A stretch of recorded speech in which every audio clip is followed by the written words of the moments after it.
A próxima questão, que vem lá do Rio Grande do Sul, diz assim: ó, uma fonte luminosa F e um observador O encontram-se em meios diferentes, sendo o meio em que se encontra a fonte é de menor índice de refração.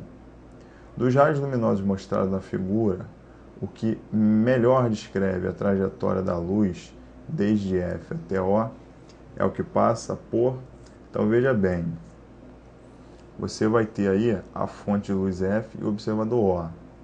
A luz vai sofrer refração porque está mudando de meio.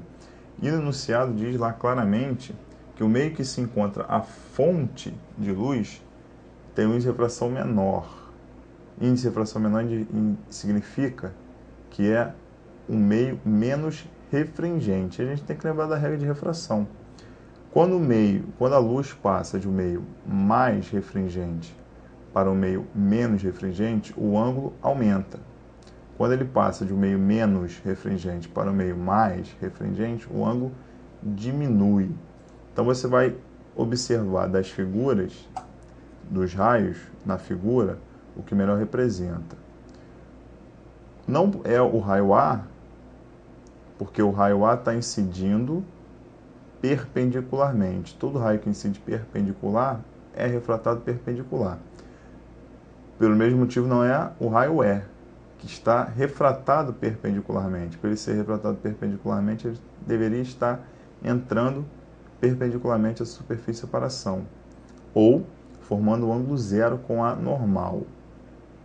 Não pode ser o caminho B, porque o ângulo está aumentando, e quando passa do meio menos refringente para o meio mais refringente, que é o caso, a fonte está no meio menos refringente, quando passa do meio menos para o meio mais, o ângulo tem que diminuir. Ok? O B, observa a figura B, o ângulo aumenta. O C não altera a direção, então não pode ser. Por eliminação, é a letra D, mas não precisa ser só por eliminação, não. É o único que respeita a nossa condição. Passando do meio menos refringente para o meio mais refringente, ok? O ângulo está diminuindo, o ângulo com a normal diminui. Então é o único que está respeitando a regra da refração. Então, a alternativa correta, letra D de dado.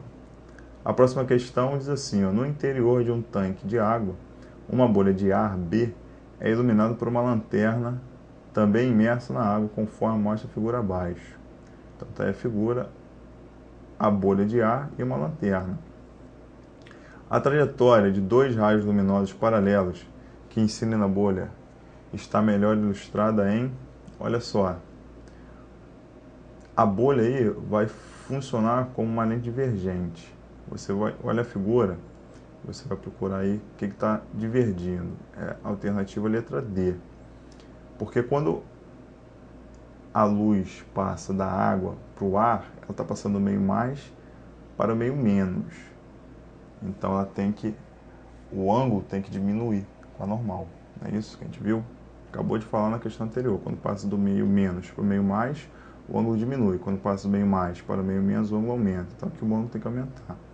E por sua vez, quando a luz vai sair da bolha e ir para a água, de novo, então está saindo do ar para a água, acontece refração também, só que agora o ângulo vai o quê? Diminuir, do ar para a água o ângulo diminui.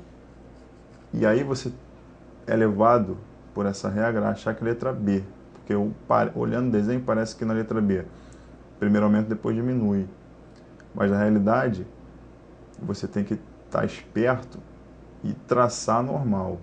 A normal é o prolongamento do raio, da esfera. Então tem uma esfera, é só você prolongar o raio. Quando você prolonga o raio, né, o raio geométrico, você vai ver que o raio luminoso, a realidade está, no primeiro caso, quando entra, está afastando, e quando sai, está aproximando a normal. Então, a alternativa é a letra D.